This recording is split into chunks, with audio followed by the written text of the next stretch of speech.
But we knew deep down what our truth was. And our truth was that every day we woke up and made our university run for small paychecks, grading their students' exam, teaching them in their classes, doing world-renowned research that brings Northwestern and all these universities their prestige, and not to mention making Northwestern $1 billion just last year. After years of organizing and fighting, and I'll pass the rest on to Adrian. Hi, my name is Adrian. I'm part of Northwestern's bargaining committee. So after years of organizing and fighting for our rights through issue campaigns as an independent union, we knew we needed to affiliate with a national union. After meetings with 5 different national unions, we joyfully joined the UE family in 2022. And let us tell you, we felt the UE difference. The pace of mobilization on campus was dizzying. It was just 99 days from the day that we announced our affiliation to the day we won our NLRB election. Wow.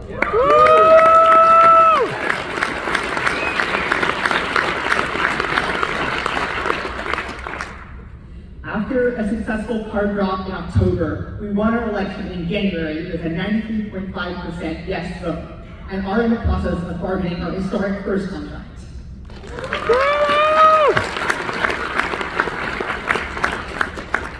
Hi, Trevi, Local 1122. Our platform is centered on the needs of the many and the needs of our most vulnerable.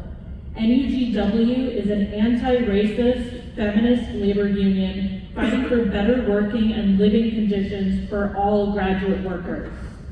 We are dedicated to building a diverse and democratic union that centers the needs of historically excluded and underrepresented graduate workers, particularly Black, Indigenous, people of color, queer, low-income, parenting workers, and workers living with disabilities. This is a driving force that we take seriously, and one that we see as the crux of the labor movement of the modern time.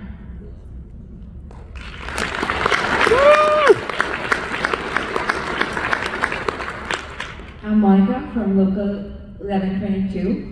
In that spirit, NUGW stands in solidarity with workers and students across the globe organizing for a just and equitable system of higher education. And with other workers at Northwestern University, including service workers, staff, adjuncts, and undergraduate student workers. We are committed to actively supporting other organizing initiatives across and beyond our campus and to linking our common struggles. Now, as we bargain our first contract, we maintain that the only contract that is worth fighting for is one that represents all of us. We have had the privilege of working with Kim Lawson of UE as our lead negotiator, Valentina Luqueta, and even with Carl Rosen on our bylaws as they continue to guide us through the difficult intricacies of organizing a rank-and-file union and bargaining a strong first contract. We understand that our fight right now is foundational, as what we do now raise the brickwork for not only all our own future contracts and for the contracts of our sister grad worker locals around the country, but also in realizing the emancipatory potential of education. And so, we look forward to fighting hard and to do it with the support of all of you in this room.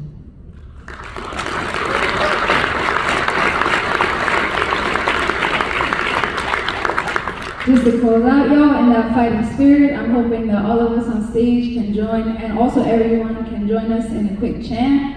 What do we want? A contract. And when do we want it? Now. What do we want? A contract. And when do we want it? Now. What do we want? Contract. And when do we want it? Now. And if we don't get it? Shut it down. And if we don't get it? Shut it down. And if we don't get it? Shut it down. That's right, Joe.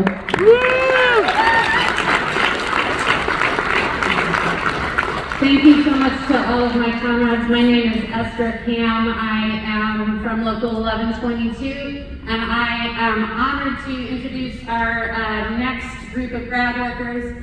We at NUGW held our elections on January 10th and 11th of 2022, and I thought to myself, you know, that was fun. Like, let's go for another one. So I was honored to fly out to Baltimore and join with TRUE, Teachers and Researchers United at Johns Hopkins University, for their election at the end of January.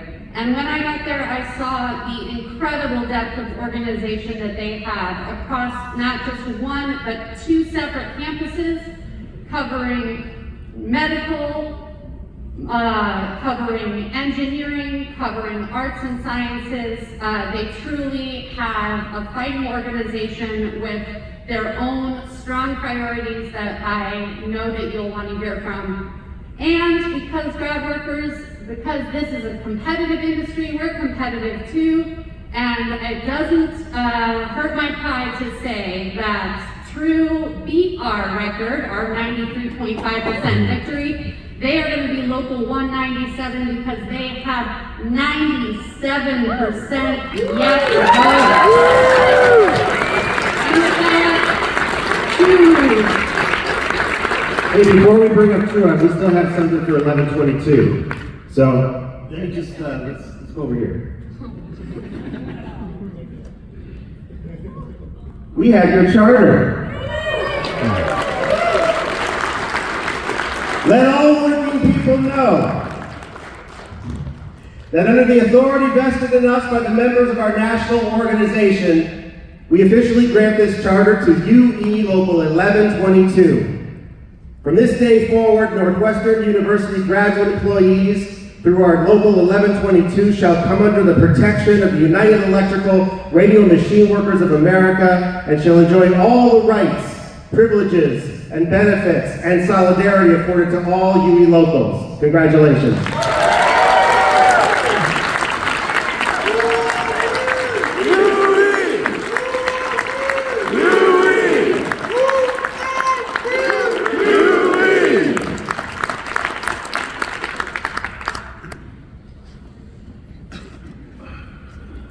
Hi, everybody. I'm Sam from Local 97. Just want to thank Esther for the kind words about us.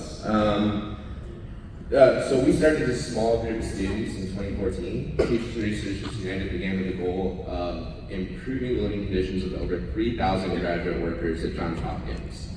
In 2018, we publicly announced our intentions to win a recognized union for all PhD students at the university. We sought out a union that matched our goal of a worker-led union with a democratic structure and a propensity for militant action. So of course, we've been organizing with UE since 2021. What do we want? We want a living wage for our members, who are the driving force behind the immense wealth of the university. I think some of you have seen wealth earlier that accurately describes almost all the universities up here, or all of them. We want protections for our most vulnerable members, often folks brand new to our country, or parents, or whose precarious status is used as leverage against them by the university.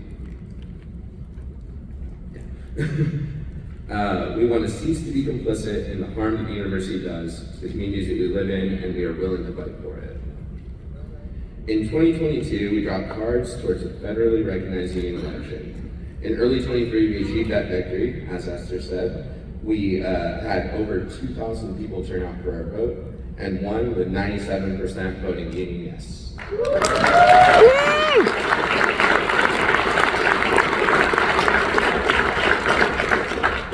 At the time, this was historically the highest margin of victory for any graduate worker union.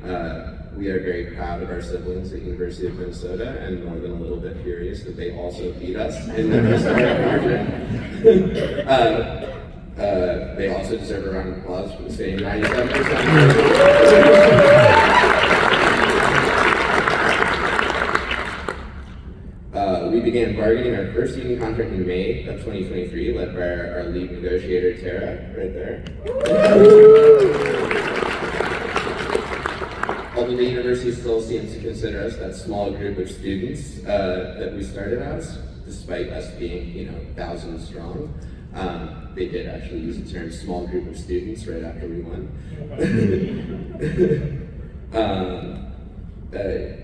Despite our continued actions, like our 100-strong bargaining kickoff rally on their doorstep, where Carl was a guest at that,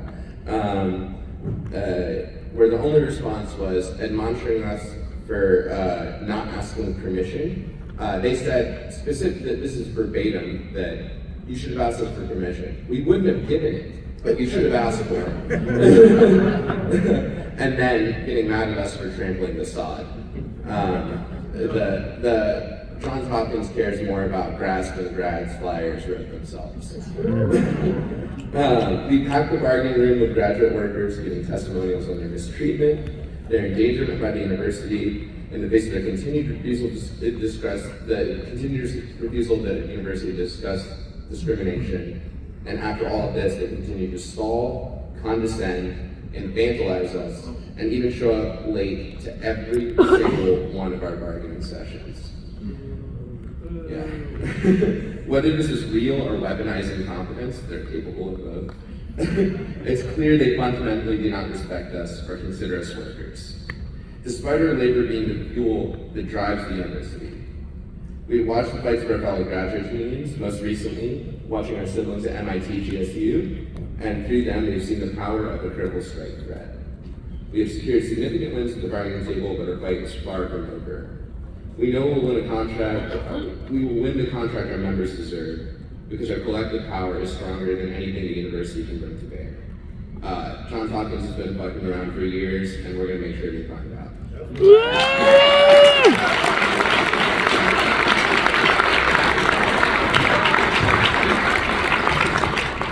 And now, to continue the theme of Chicagoans and UE, I'm also a native Chicagoan. It is my pleasure to introduce GSU from the University of Chicago, representing graduate workers there who won their union after not one, but two long campaigns with a 92% landslide victory, and are currently bargaining their first contract.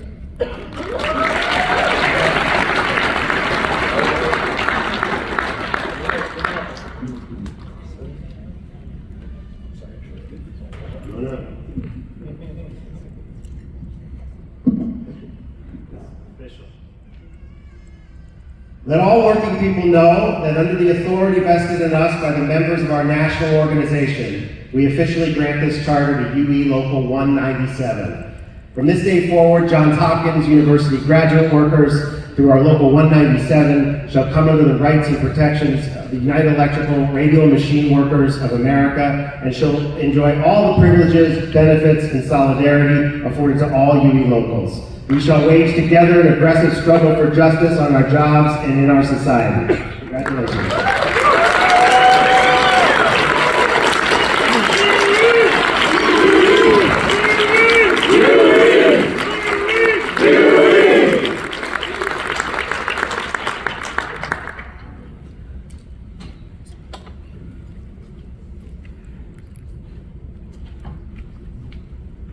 Hi everyone, this is David Shirley from Local 1103.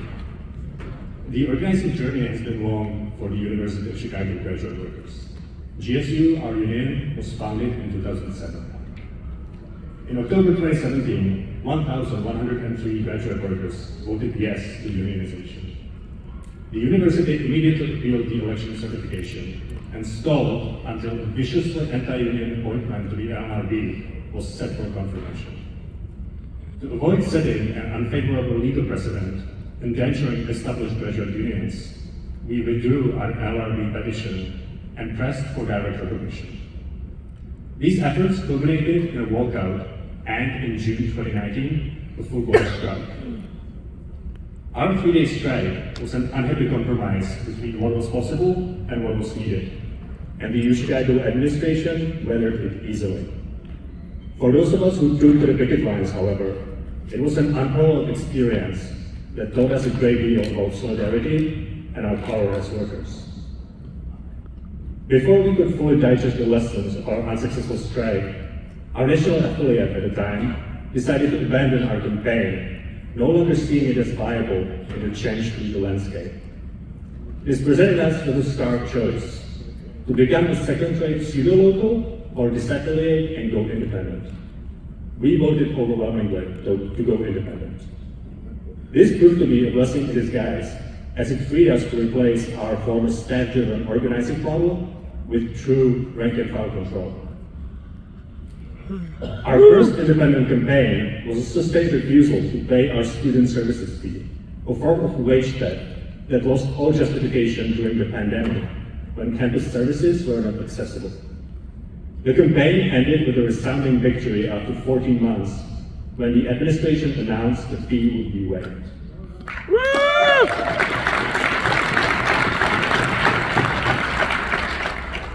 Good afternoon, UE. Good I'm afternoon. Morgan from Local 1103. As my colleague David just explained, after the demonstrated success of rank and file unionism, in 2022, we voted to affiliate with UE because of its commitment to rank and file organizing and its respect for local chapters' autonomy. We launched our card campaign at the end of September. To file a petition with the NLRB, we needed 900 cards. On the first day, we signed 1,000 cards.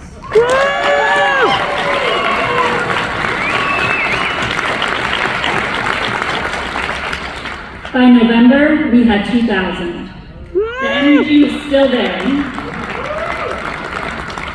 Membership sent an early message to the university.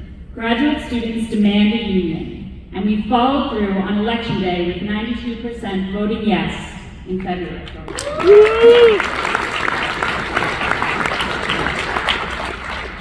6 years after our initial election win, 6 years, the university finally recognized our victory. We have been bargaining since, and we'd like to share one historic win from our bargaining so far: expanded disabilities accommodations. We've won interim disability accommodations for workers who have not yet been able to fulfill all the documentation requirements of the ADA. This will protect workers who cannot wait for accommodations. At the same time, we share in the struggle with other graduate union locals for union security. The administration would like to undercut our union's longevity and power because they have seen what graduate workers have done and what we can do. We stand with our fellow grad locals in the long-term struggle to transform university labor.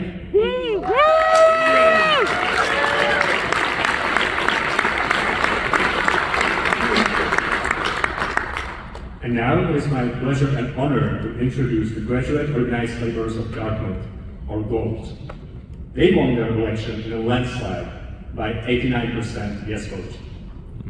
We invite them to share their election stories of pick-commanded employers and strategic voting. Before we do that, it's still raining UE charters up here, so maybe what's the easiest?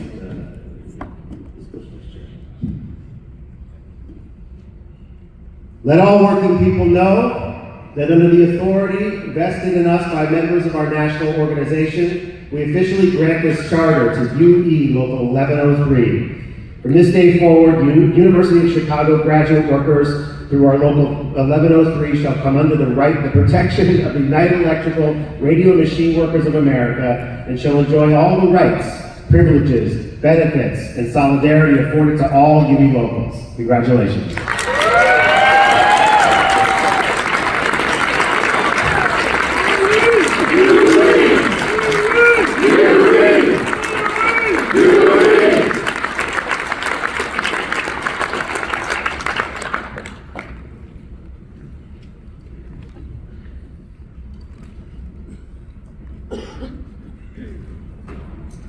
Hi everyone, my name is Wendy Rogers and I'm a member of UV Local 261. We represent graduate teachers and researchers at Dartmouth College. We started organizing our union from the ground up in the fall of 2021 during the middle of a housing crisis in the Upper Valley of Vermont and New Hampshire, which is where we live.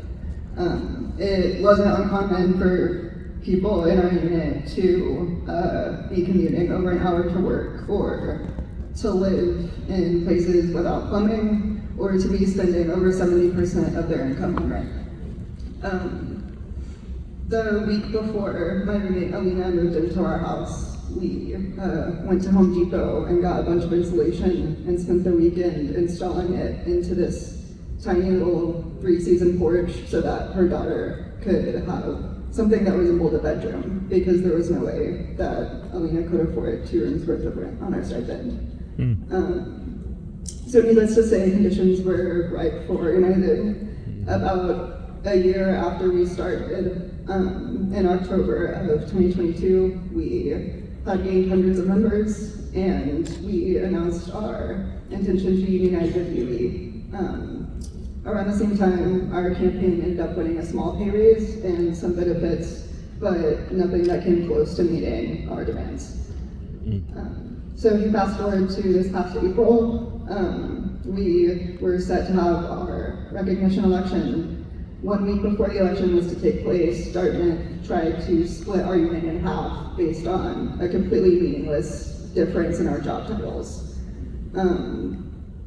Their intention was to force us into years of legal battles with the NLRB, trying to convince them that those 54% of workers that they were trying to disenfranchise deserve the union just like the rest of us.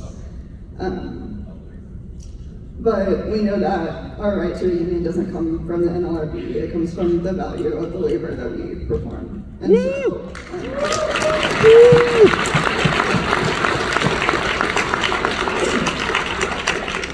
And so what we did to get around this obstacle that they put in our way was the workers who Dartmouth was trying to suppress boycotted the election and instead went to a rally where we delivered a letter to the Dartmouth president telling him that our union represents 800 workers because we say it does.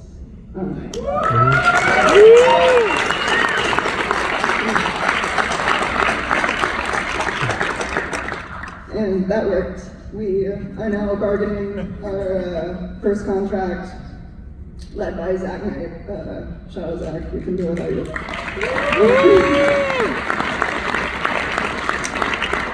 And we already have language saying that our bargaining unit covers all grad students who teach and do research at Dartmouth. But they're trying their best to make sure that even though the contract covers everyone, it's essentially meaningless. They're telling us that because we're students, we don't deserve to be able to fight being fired without just cause or workplace discrimination through our union. They're sitting on their multi-billion-dollar endowment and billions more in profits and telling us that we should be grateful for poverty wages because we are lucky to go to this school. It is bullshit.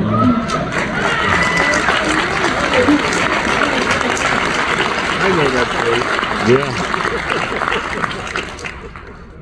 But our workers see Dartmouth for what it really is, which is a tax-exempt hedge fund trying to disguise itself as an institution of higher education. Hoorah!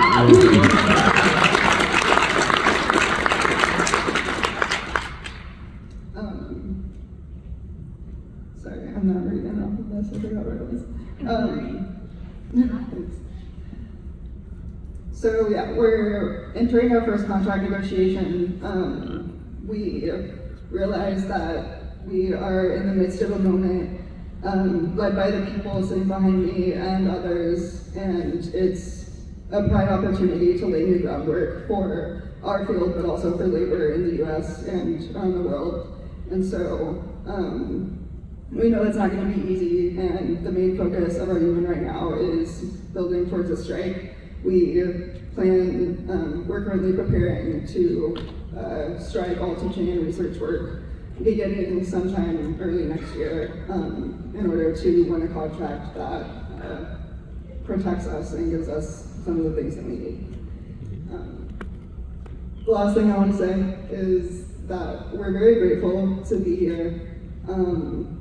We were talking with Willie from Local 150 last night, and you said it's so refreshing to be around people who have the same fight in you that you do.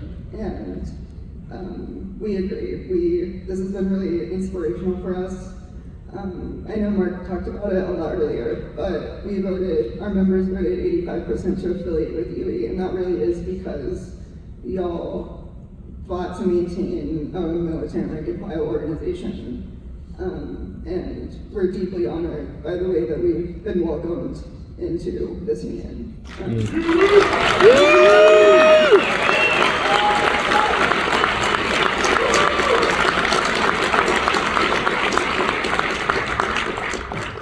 We know that the only way to make meaningful change in this world is through class struggle, and we want you to know that we're going to do everything we can to make the world better for future generations the way that you have for us.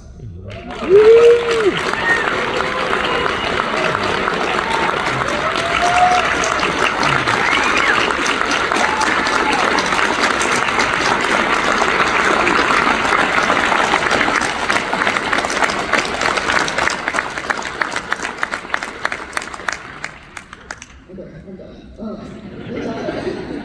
With that, I'd like to welcome to the stage organizers from the University of Minnesota. They had their recognition election around the same time we did, but they really blew it out of the water with a vote of over 2,400 yes votes to 70 no votes, a margin of 97%.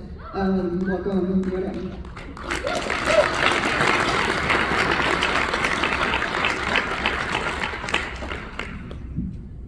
And do the gold charter. Let all working people know that under the authority vested in us by the members of our national organization, we officially grant this charter to UE Local 261. It is agreed, from this day forward, Dartmouth College graduate workers through our Local 261 shall come under the protection of the United Electrical Radio Machine Workers of America and shall enjoy all the rights, privileges, benefits, and solidarity afforded to all UE locals. Congratulations.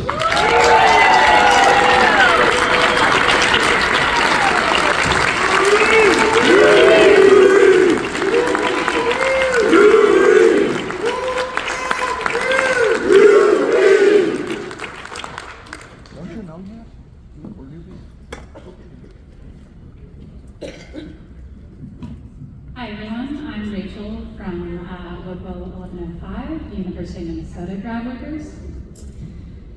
In true Minnesota fashion, UMN grad workers went public with our union campaign, the culmination of 3 years of organizing the week of a massive snowstorm this past February.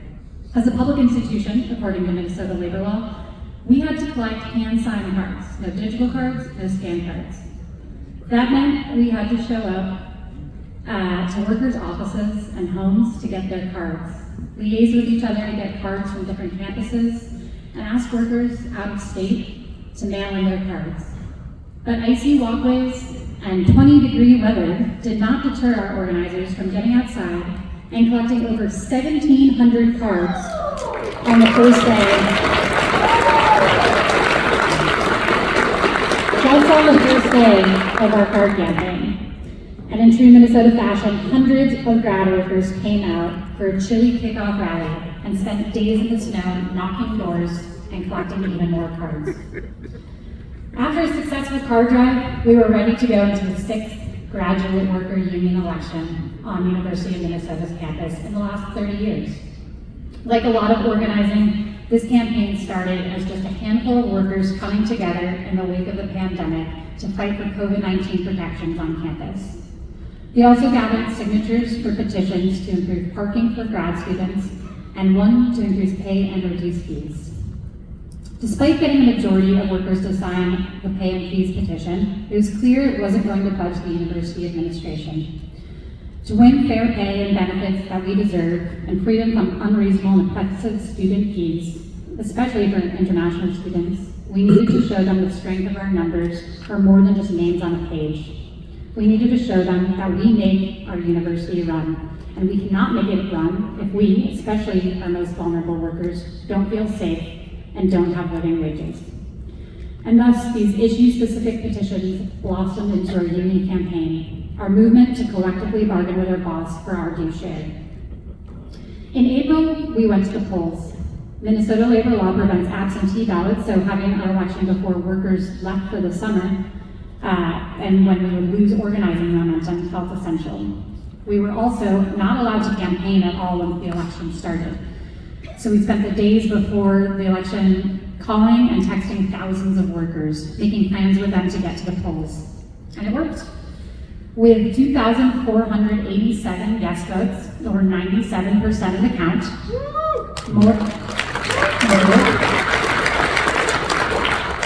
more people voted in our election than we even tracked, so that's great. The amazing wins of the schools we've already heard from, no doubt, helped pave the way for Minnesota to win our election. UMN grad workers know that we deserve more. We get pennies compared to the almost $1 million salary of our president, and yet we make our university run. And we know that we can win more together. We're now at a pivotal moment. We just had our first bargaining session exactly a week ago. Our bargaining committee is now fighting for workplace protections like job security and a robust grievance procedure. While they do that, the rest of us are working to build union power. This is no simple act. Building union power and building strike power means every worker having a voice in our union and having access to participate in decisions about our contract language and strategy. To have a voice we don't get in our usual workplace, we need internal structure and rules that all members understand and can amend to make space for everyone. And building power means basing our fights in trust of our union siblings as a collective rather than fear in our boss. This all takes time to learn, time to grapple with disagreement, time to implement. But we joined UE specifically because this is a democratic rank and file union. We're so grateful and glad that we are here with all of you and an amazing collection of UE rank and file locals to learn from as we build up power in our own local.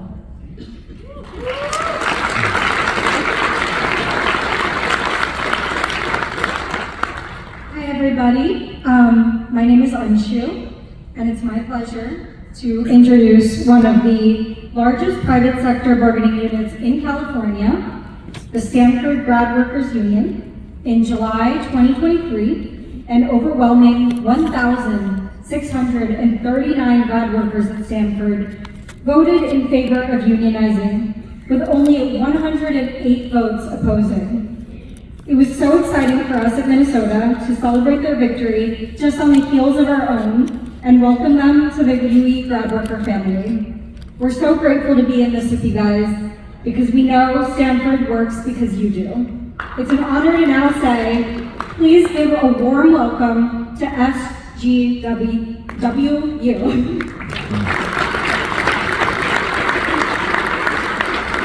Before we do that, though, this charter's been waiting for 18 years, I think. We dusted it off.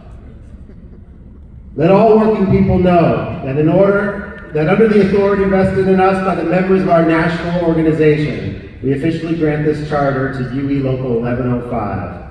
From this day forward, University of Minnesota graduate workers through our Local 1105 shall come under the protection of the United Electrical, Radio, and Machine Workers of America and shall enjoy all the rights, privileges, and benefits afforded to all UE locals. Congratulations.